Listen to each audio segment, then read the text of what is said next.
Қайырлы күн, құрметті көрермендер, ақпарат айдынында сіздермен бірге мен Дағуа Толғанай.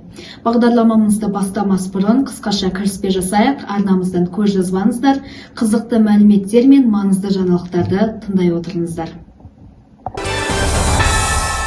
Сәуірдің 19 жұлдызында Қатонқарағай ауданының әкімі мектебіміздің дарынды оқушыларымен кездесті.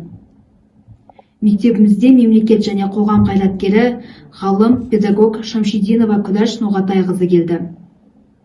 Қатонқарағай және Үлкен Нарын аудандарының біріктірілген қорғаныс істері жөніндегі бөлімінің ұйымдастыруымен ұлы жеңістің 80 жылдығына арналған әскери спорттық жастар жиыны өтті. Мектебімізде Қазақстан халқының бірлігі күні және Қазақстан халқы ассамблеясының 30 жылдығы аталып өтті.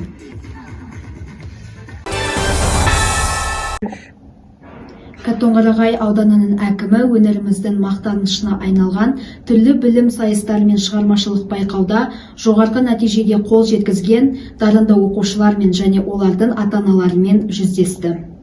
Кездесу барысында жеткіншектердің жетістіктері атап өтіліп, оларға алғыс хаттар мен естелік сыйлықтар табысталды. Атап өтер болсақ, спортта ерекше көзге түсіп жүрген жастарын Болат Айсұлтан, волейбол алаңындағы шеберлігімен танылған Қуатқызы Мақпал, өнер әлемінде жұлдызы жанған облыстық ән байқауының жеңімпазы Кенжинова Муслима, сондай-ақ Махамбет оқуларында үздік нәтиже көрсетіп, жеңіске жеткен Адайқанова Қымбат. Мектебімізге Қазақстан Республикасының көрнекті мемлекет және қоғам қайраткері, педагогика ғылымдарының кандидаты, тәжірибелі ұстаз, білім саласының білікті ұйымдастырушысы Шамшидинова Күләш Ноғатайқызы арнайы іс-сапармен келіп қайтты. Кездесу барысында білімнің маңыздылығы, заманауи жастардың болашағы туралы ойларымен бөлісті. Сонымен қатар, мектеп оқушылары үшін маңызды жобамен таныстырды. Қатонқарағай және Үлкен Нарын аудандарының біріктірілген қорғаныс істері жөніндегі бөлімінің ұйымдастыруымен ұлы жеңістің 80 жылдығына арналған әскери спорттық жастар жиыны Үлкен Нарын ауылында өткізілді. Осы сайыста Қатонқарағай ауданының атынан Сейтқамзал Астаев атындағы орта мектебінің қалқан командасы қатысты.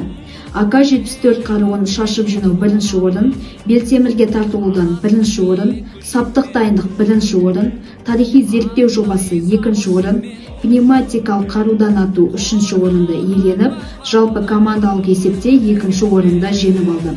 Жетекшілері Мақсат Манарбекұлы және Елдар Қайнарұлы.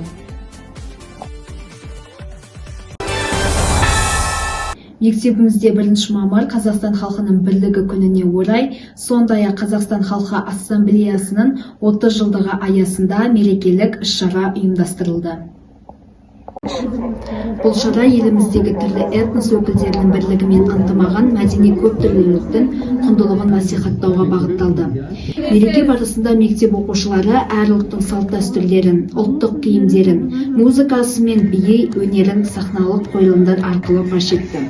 Қазақ, орыс, өзбек, кәріс, украин, ұйғыр, неміс сынды түрлі этностардың биі орындалып, көпшілікке мерекелік көңіл-күй сыйлады.